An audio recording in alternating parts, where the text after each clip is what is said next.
All right, welcome to our new CBS Sports Show, House of Champions. YouTube friends, please make sure you drop in your comments and questions in the chat and make sure you smash the like and subscribe buttons as we review the Champions League Match Day 5 action.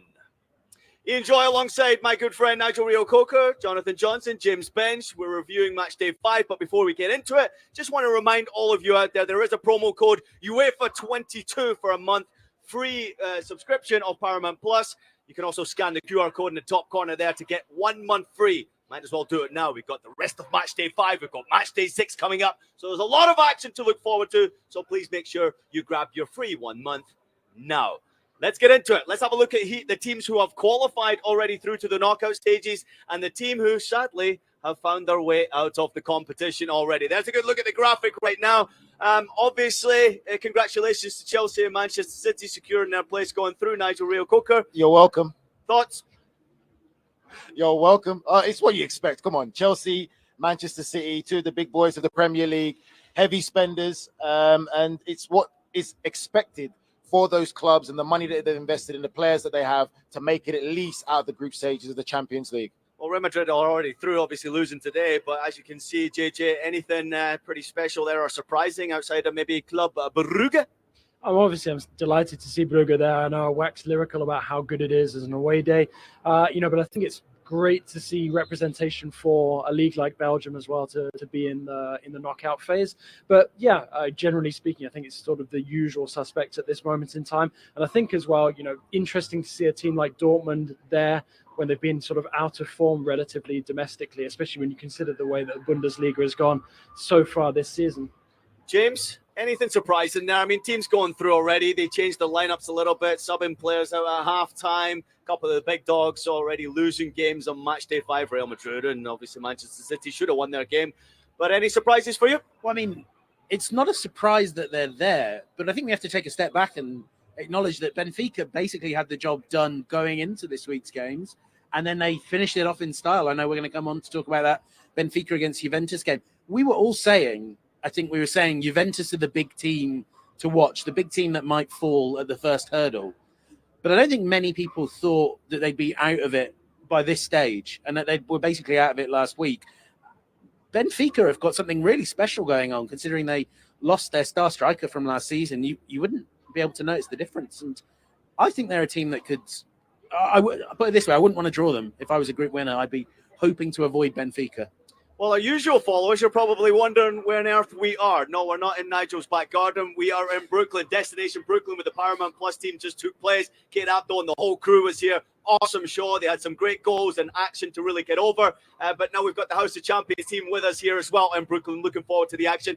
James, let's get into it. Nigel, but I want to start with you. Not James. I'm going to go with Benfica Juve with you because Juventus, desperately disappointing today, go down by 4-3. But as James mentioned right there, Benfica, what a campaign it has been for them. They got the job done in style today. It's been sensational for Benfica. And like James said, it really is great to see. I think that's what we want to see from the Champions League. We want to see a real high level of competitiveness. And there's always this expectation from certain clubs that are going to be in the knockout stages and they're going to get through it easily. I think it goes to show how competitive the Champions League is. And there's more than one way to win this competition than being the biggest spender.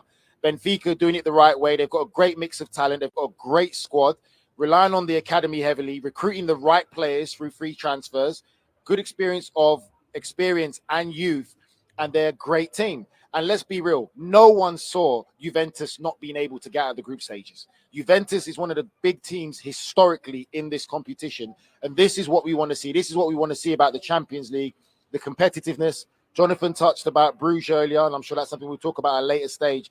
But Benfica, definitely a side that you want to say could be a dark horse in this tournament. JJ, before we get on to Juve and the disappointment from them in this campaign, but what is it that makes Benfica so special? You've been talking about them a lot. Obviously, some of the young goal scorers today, Antonio Silva on the score sheet today, Rafa Silva on the score sheet today. They've got some really dangerous players. I certainly didn't tip them to get out of the group, but they've done it in emphatic fashion. What makes them so special? Why are they so good? I mean, it's a good question. I mean, I think this season, You look at the changes that Roger Schmidt has made. He's brought in some very talented players. There's some big names that have gone out as well. Vertonghen moving on, obviously Darwin Nunez as well, leaving for Liverpool. And I think many people expected that they wouldn't be able to repeat last season's deep run in the knockout phase. Just basically because Nunez had left for Liverpool. But then when you look at that conveyor belt of talent that comes out of the youth academy, I think that is one of the keys to success for Benfica. They are a talent development giant, and you look at some of the players that are coming through, how they're cropping up on some of the radars of the top European clubs at this moment in time. And it's no surprise. And I think Benfica know that they need runs like this in the Champions League, but also to keep churning out that kind of talent. But they are, one of the absolute giants, sort of up there with like the likes of Ajax in terms of, producing talent season after season. What is the ceiling then for this Benfica side? I'm really excited. Obviously, I know there's a lot of Juve fans out there interested to hear our comments about Juve today. But what is the ceiling here? Nigel's tapping me. He wants to tell. It's a higher ceiling than Arsenal, as long as you know it's a higher ceiling than Arsenal. So there we go. Go on, James. What is it? Arsenal? They're probably not going to win it. Like Arsenal.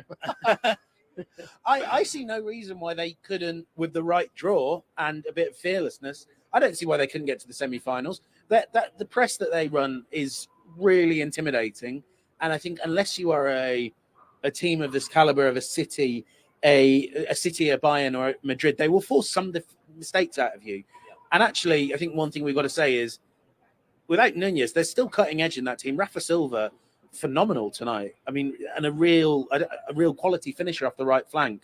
It's varied. I think they're a team that could lose some key parts, but still keep going. I think Enzo Fernandez as well. What a wonderful young midfielder he is. He's going to be the next guy to go for big money. Well, Fernandez is the one who came from River Plate, I believe. Yes, I watched him in the Copa Libertadores. Fantastic talent. Yeah. That is a skill that they've got there. But that just goes to add to what you're saying, James. In the talent is out there. It just depends on what clubs are really proactive. They've got a good scouting network and can identify that talent at an earlier stage before the big rivals do. But it's also about convincing them to come to your football club as well, though, Nigel. The majority of those young players in those regions want to come to Europe. They look at Europe as the holy grail, and they want to play in the Champions League. That is what their dream is about. Why Benfica, though? Why would they choose Benfica over, let's say, going to a bigger name or a bigger foundation? Why Benfica? It's not the sense of they're picking Benfica. It's the fact of Benfica, the ones who recognize the talent and ability to get them over there. And also is a bit of culture that plays a part in the sense he's Argentinian. It's probably easier for him to fit into the Portuguese culture than it would be going into the Premier League. But I'm sure they will never turn down an opportunity to go and play in the Premier League. But Benfica have curated this profile of the club as well, a club that can be a springboard to some of the biggest leagues in Europe. In fact, I think they market themselves like that to the players. And who wouldn't want to play for Benfica? You look at the atmosphere, you get in the stadium, there's so much history there. It is a big, big club. Okay, it doesn't play in one of the top 5 recognized leagues in Europe, but it's still a very competitive competition, and it's a great one when you're adapting to a new style of football in a different continent. Yeah, and great city as well. I'm sure the lads are having a lot of fun. You had to throw that in there, didn't you? Great. I have to throw it in right there. Let's get to the disappointment from Group H, and it is absolutely Juventus going down 4-3 today. You did see Weston McKennie on the score sheet today. Maybe the only plus for an American fan base out there, if you're a Juve fan in particular. Let's look at the big picture for Juventus Football Club. 3 points, James. What a desperate, disappointing campaign this has been. If I'm not mistaken, it's been the first time that they've not made the knockout since 2013-14 season. It's not good enough. It's nowhere near good enough. And I think one of the interesting things is we spend a lot of time on this podcast talking about how the recruitment has let them down, and it has. And I'm not going to go over that. I mean, we were saying beforehand as well, they've gone from Marquisio, Vidal, Pirlo and Pogba to Locatelli, McKennie and Rabiot. I mean, it is a dramatic drop in quality. But actually, and this isn't a shock because these players are getting older, but we were watching that today, and the player we kept talking about from a Juve perspective was Bonucci. That guy does not look like a Champions League defender anymore. I don't know if we caught him on a real off day. There certainly have been other off days in Serie A, but this is the thing. They're an old team with very little young blood kind of floating around. I mean, the new additions are all, Di Maria, Pogba ages. They need a huge radical overhaul. As we said, the tactics are negative. They didn't start attacking until they were 4-1 down, and actually kind of turned out that when they threw the kitchen sink at things, they could still put some pressure on the Benfica goal. But yeah, But they also nearly conceded. But James, they did bring on a couple of youngsters, though, James. It was the impressive British young player that came on and turned it on for Benfica. Yeah. We're not talking about an American player. We're talking about a young English player who left Chelsea to go there, and he set up 2 goals from coming on. Samuel Hill Jr. Yes, and there you go. Yeah. Very exciting left winger who kind of turned the game, and obviously 2 of his crosses led to goals, which got Juve back into it. But just big picture, though. That's what I want to get at here. With Juventus, with Allegri, with the pressure, I mean, there's a massive Juve following across the world. Everywhere you go, Juventus fans are everywhere. They cannot be happy with what they're seeing, JJ, from this. Even that performance today was nowhere near a Juventus performance. Nowhere near the commitment, the passion, and the dedication of what it takes to play for that fantastic football club. No, it wasn't, and it goes back to what we were talking about a couple of hours ago. There now needs to be some accountability at Juve. I don't see how Allegri, his position can be tenable for much longer. We've been talking about it for weeks now. Is this latest negative result perhaps the last for Allegri? Is it the straw that breaks the donkey's back? I mean, you cannot really accept this kind of performance to go into a must-win match and find yourself 4-1 down at one point. It's embarrassing. It doesn't honor, Juve's reputation as a club, especially on the continental stage as well. And I think the fact that they find themselves now in this domestic and continental crisis, surely the club will have to act sometime soon, because it is unacceptable for a club of Juve's stature. And yes, it's going to be a big rebuilding job, but there are coaches out there who I think would do a better job of it than Allegri at this moment in time. Anyone in particular come to mind as to where Juventus could turn right now? Obviously, you guys come on, let's not play them silly games, Ian. You guys have said it a lot of times. Yep. And we know there's a guy named Pochettino that's available out there, and he loves the project, loves to rebuild. This is the perfect opportunity for him. This is a match made in heaven. Historic club in the Champions League, historic Italian team. And Pochettino could be the man to really turn it around, to give him the time. What would it take, though, Nigel? What would it take for Pochettino or whoever comes in there to actually turn this Juve around and make them a threat again? A lot of money to pay the manager, and a lot of money to recruit some good players that are good enough to really represent that club and wear the shirt with pride. But you don't even have to spend a lot of money. There are young, like we were saying, there are young players there. I think what you need is patience as well, because you're going to have to wait out a lot of this squad. You're going to have to look at it and say, we need to find someone that can learn from Bonucci and 2 or 3 years can step into his shoes and do that across the squad. Yeah. The problem is a lot of the younger players that they've invested in with a view to building for the future. I would put McKennie in this category, even though he had a good game tonight. But really, Vlahovic, who came off in this game, that's a huge punt. Yeah. 80 million pounds or whatever on a striker that is not of the standard of a top 2 team. What's gone wrong with him? He's the new Christoph Pieter. Nothing's gone wrong. He's the same player he was at Fiorentina. It's just that Fiorentina, he scored a lot of penalties and he scored some good goals. No, James, you can't say that. True. Listen, he scored 20 plus goals. About 8 of them. About 8 of them were penalties. He's good. He's good, but he's not great. But the thing is, he might become great. But let's be real, he hasn't had the supply. He hasn't had the supply that's needed. That Juventus team is broken. This is what we're talking about. It's a big mess at that club. The result today shows that. And it's not just the result, but we've seen the performances, not just in the Champions League, but also domestically, that there is a lot of work that needs to be done at Juventus. You said, it's also the atmosphere around the team. I mean, with that being so negative, it's difficult to even get the best out of what is essentially still quite a talented group of players, even if not at the same level as some of their previous squads. This is what our colleague Marco Messina was saying to us earlier. It's hard to enjoy defeats and disappointment when it's done in such a supplicant negative way.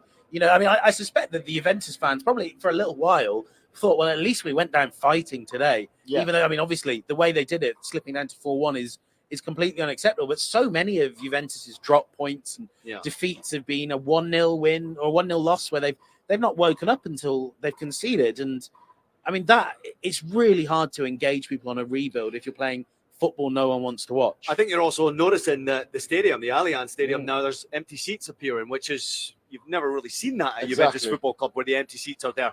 So there you have it there. Obviously, the other game in the group was Paris Saint-Germain, JJ getting a convincing victory over Maccabi Haifa. 7-2 was the result there. PSG sitting comfortably at the top of the table on those 11 points right there. Good performance all around. Obviously, we were going across different games. We were trying to follow the game as much as possible. But to get Lionel Messi on the score sheet, to get Mbappe on the score sheet, to get Neymar on the score sheet, I would imagine for every PSG fan out there, this is good times right now for PSG fans. There's a lot to be looking forward to. It's Maccabi Haifa. I think PSG fans will feel reassured. That is the kind of performance they'd be expected to put in at home against a team like Maccabi Haifa, with all due respect to them, and as well to see the guys like Soler, getting a goal at the end as well. But also at the same time, there's some really interesting things to come out of this game aside from the scoreline. Maccabi Haifa go to Parc des Princes with more French players in their starting 11 than PSG themselves, and PSG concede 2 goals to a defender. There are still things for PSG to work on. I think Peter Schmeichel was mentioning it earlier, how unless PSG tighten up defensively, they still don't stand a chance of winning the Champions League, when it actually comes to sort of the crunch period in the knockout phase. So I think, sure, it looked great going forward, some phenomenal goals, some great finishes, but you'd expect that of PSG against this Maccabi Haifa side. And I think it's a good thing for PSG that they don't go into that final game against Juve under unnecessary pressure, and they've done the job here to book their place in the knockout phase. Nigel, do you want to say it or shall I? I'll say it. Who cares about what PSG do at this stage? I do it every year. They'll slap up whichever is the weakest team in the group, and you'll think, lads, dial it down a bit. You don't need Neymar, Mbappe, and Messi to beat Maccabi Haifa. It's almost cruel to play all 3 of them against Maccabi Haifa. I just can't. Even the bad bits.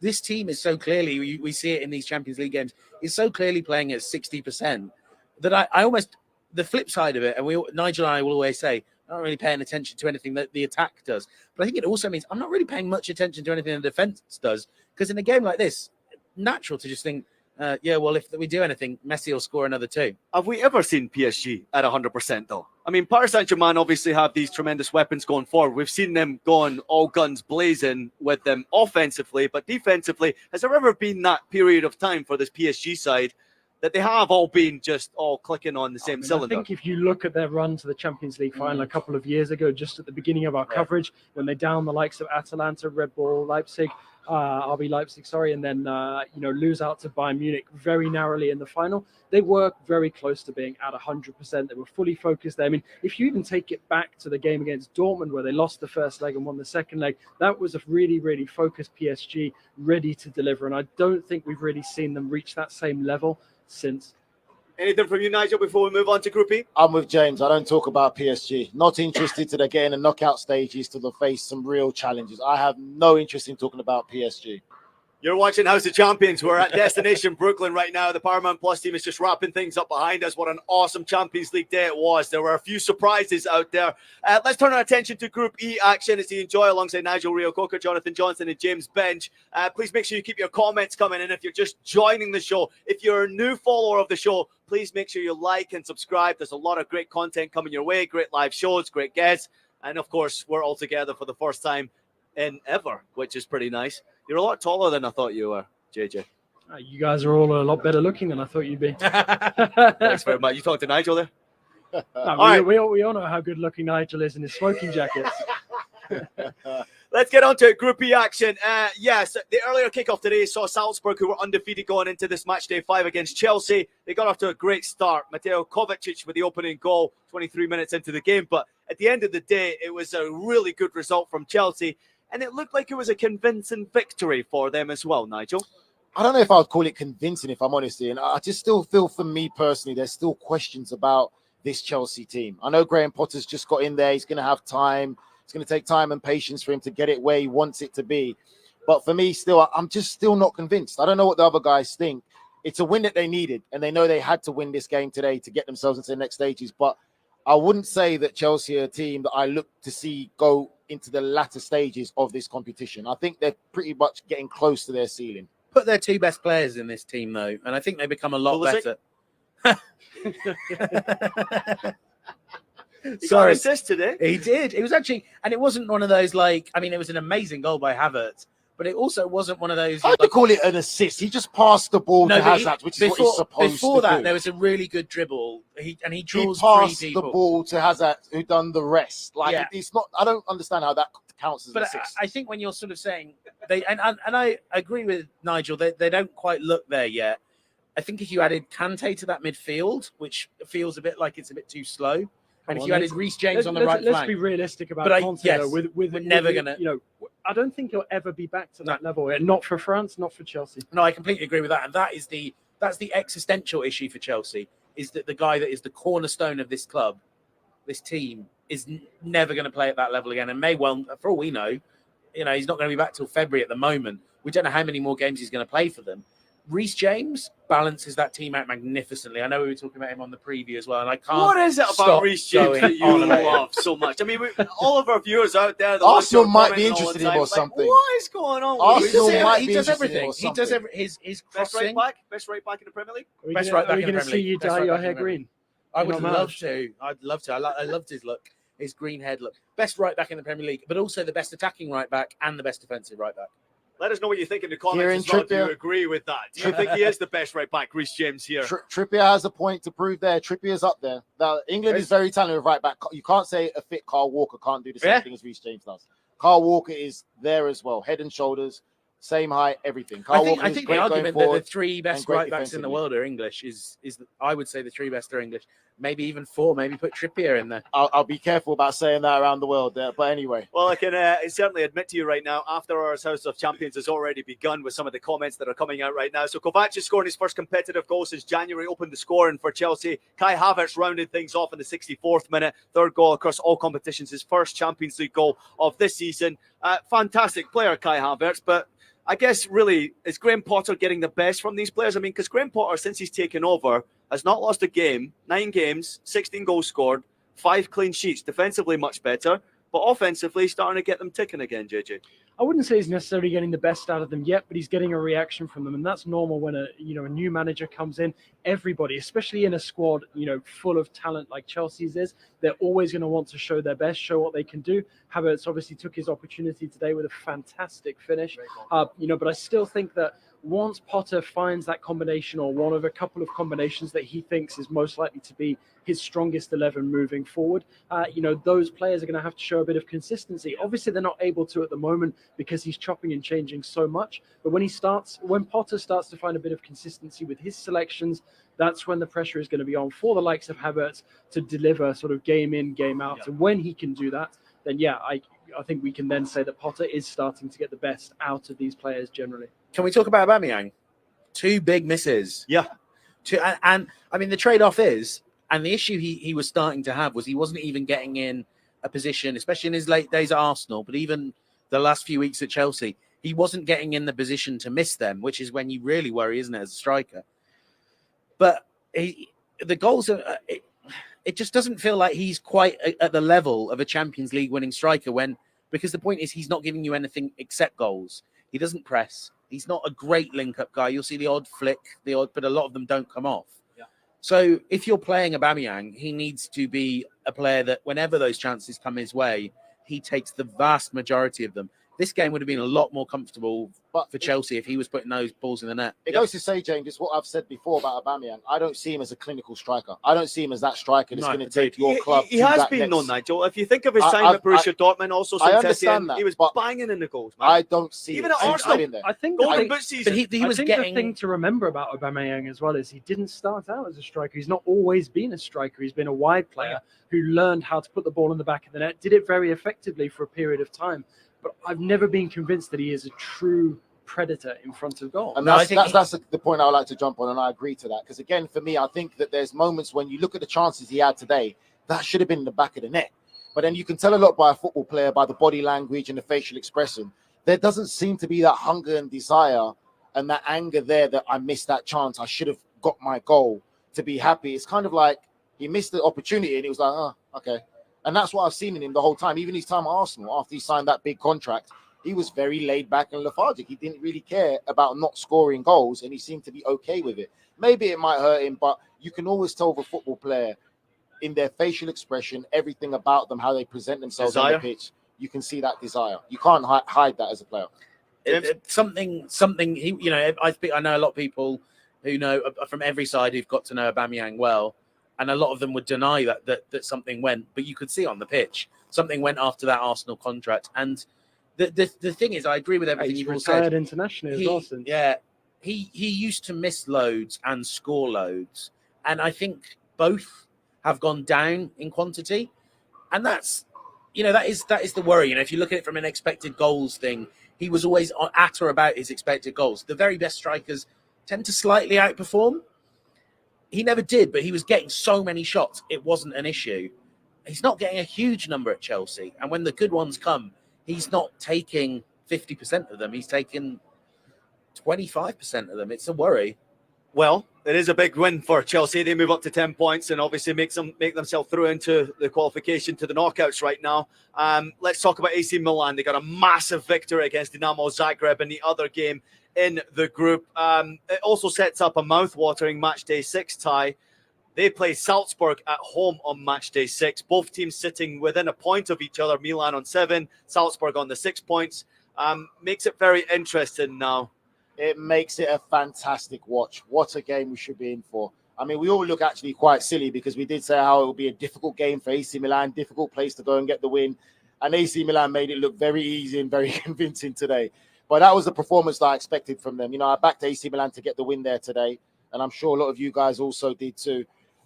Very dominant performance. I think when you look at that performance today, it seems like they've come off the hang-up of the 2 performances they put back-to-back against Chelsea, where they knew it wasn't quite good enough, and there was, I don't know, was it quite good enough? I mean, it was nowhere near horrendous. Good enough. The 2 performances against Chelsea, and I think this basically lets it be put to bed now. Yeah. And I think for the last game against Leipzig, Salzburg, it's going to be a fascinating encounter.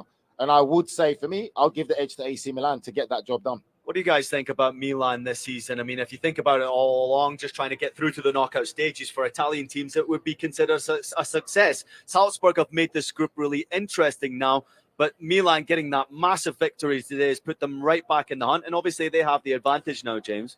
And this was another one of those Rafael Leao games, and they're becoming more frequent. What a player. I think he still has a little weight. I think one of the things you can see is all of the raw attributes are there, and that this season, he has started to really learn how he can exploit all the qualities he has. And also, the pressure, the aura of Leao. It was a dreadful mistake, wasn't it, for that goal he scored by the Dinamo defence. Yep. But I do wonder, he has now sort of graduated to that level where his presence around defenders makes them make mistakes because they are worried. They are skittish and nervous. He is coming on leaps and bounds. And we have to say it's happened really quickly. Special mention, though, for that opening goal as well. Fantastic delivery from Tonali. Yeah. Brilliant headed finish by Gabbia. If Milan don't score that goal and go in at the break level, suddenly it could be a completely different game. They took the advantage early in the second half, getting that crucial second goal. And from there on, it was a lot easier. But I still think there was a little bit of the jitters there. But JJ, Milan have always, most of the games you've seen them in, they've always had good opportunities in every game. Even Chelsea, they just haven't been clinical in certain games to take those opportunities. So I feel that that's something that they've got. You'd be more worried about Milan if they weren't getting those opportunities, if they weren't creating those good chances to get goals. But they do, and it's just some days it goes in for them and some days it doesn't. And when it does go in and everything's flowing in, they can be a very dangerous and tough team to beat. And they're 22, 23, 24. They're at the age where you're going to make mistakes and you're going to learn from them. Yeah. And we see that. We saw how much more authoritative they were on a really tough stadium. And I think that's the thing that inspires quite a lot of confidence in me. Equally, it does mean that when we come to look at that Salzburg game, Salzburg are the same. They're another team full of kids. But it's going to be a tough experience for Milan. It will help them that they were a team that, this young team closed out quite comfortably the Serie A title. And they need that mentality all over again in the San Siro. And it does make you really optimistic, not just for what they can do in the round of 16, but what they could do if they can keep this team together in 2, 3, 4 years' time. You're watching House of Champions. We're in Brooklyn. Destination Brooklyn just took place. The Paramount Plus team was right behind us. And wow, what a show they put on today. Kate Abdo and the crew. Some awesome goals we saw. Some great results. Some interesting results as well. But if you don't want to miss another minute of the action, you can get a month free of Paramount Plus. Make sure you use the promo code UEFA22 or scan the QR code in the top corner to get your 1 month free. And also make sure you like and subscribe to House of Champions as well. Nigel Reo-Coker, Jonathan Johnson, James Benge, myself, Ian Joy. We also have Fabrizio Romano on every single week. Michael Lahoud on with us every single week. We are very active, as you can tell. We are also here in Brooklyn tomorrow, so look forward to some more action at 6 p.m. from us as well once the Paramount Plus team wraps up their post-game show. But we're going to wrap through the remainder of the action from Matchday 5 or Tuesday slates. We start off with Group F as well. Leipzig and Real Madrid. Real Madrid, obviously a very interesting one, Jonathan. They were top of the group, just needing a point, obviously, to lock themselves up. But now it's really interesting with Leipzig now moving within a point of Real Madrid into second place, 1 point behind them on 9 points. Big victory from Leipzig and some great goals as well. Big victory, absolutely. Very unexpected. But what I really want to know is how Nigel Reo-Coker is feeling about that after his predictions. We're seeing him slide a little bit. Well, let's Like be King- real. King Reo-Coker. I don't think anyone here predicted a Leipzig win against Real Madrid. I think no one predicted that, correct? Everyone went for a Real Madrid win. I don't think anyone watching or anyone in the United States or anyone in Germany or probably anyone in Leipzig predicted that Leipzig would get the victory. Exactly. So that's the beauty of the game that we love. And for me, it's something that someone's already said before, that Real Madrid always seem to throw one game away in the group stages. There's always a rick in Real Madrid when it comes to the group stages. And you just feel if there was more at stake, you'd probably see a lot more determined Real Madrid side. I'll probably say it's a glitch in the matrix. They are still, for me, the most talented team in this competition, where I still believe that they'll probably go on to win this competition this year and retain the title. A lot of good youngsters in this Leipzig side. Guardiola getting on the score sheet early on in this game. Christopher Nkunku, someone you know very, very well. He's having another phenomenal season. He just signed an extension to his contract. But what is the potential future of someone like Christopher Nkunku, who put himself into, again, the limelight by scoring another cracking goal today? Yeah, absolutely. Fantastic finishing off the bar. And obviously we know that Nkunku is somebody coveted by many of the biggest clubs around Europe at the moment. There's a lot of noise about him potentially making a move to Chelsea at the end of this season. Nobody's kidding themselves. He will be on the move from Leipzig at the end of the campaign. But, I think Leipzig, did the right thing in trying to convince him to stay, increasing his contract and getting him to remain performing at this high level. I mean, we've seen with the likes of Moussa Diaby at Leverkusen, it's difficult to expect somebody to maintain that kind of level of performance when you don't sort of give them the agreement that they're looking for. And I think Nkunku himself, in terms of his game, the way that he's playing, he's not quite tapped into his full potential just yet. He's getting close, don't get me wrong, but I think that extra season at Leipzig, this campaign, he's going to be a more complete player when he moves on. JJ, just a quick one. JJ, do you think that the Chelsea move will be the right move for Nkunku? Can I ask a related question to that? And because you can probably answer them both together. Why are PSG not hammering down his door to bring him back? Why did they let him go? Yeah, and why did they let him go?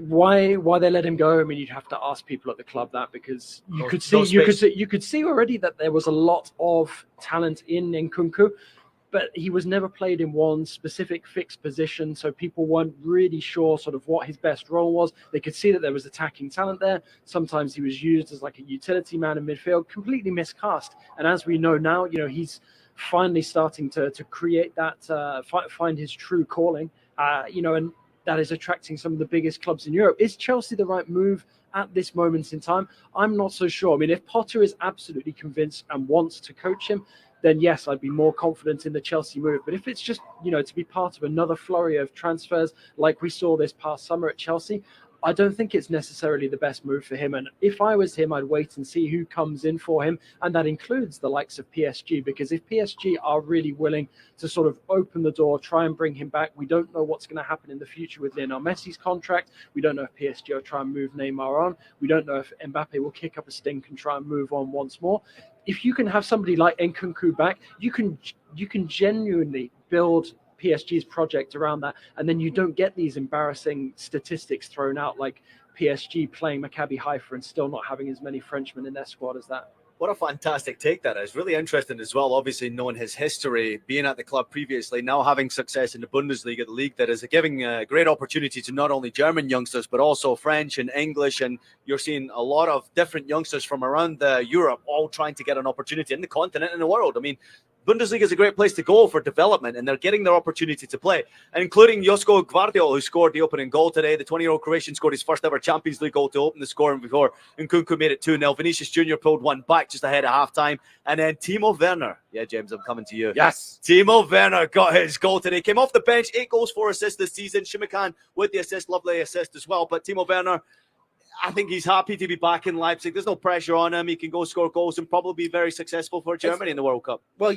I don't know about the World Cup because I don't think. I think the thing about Werner is his game perfectly suits the Bundesliga.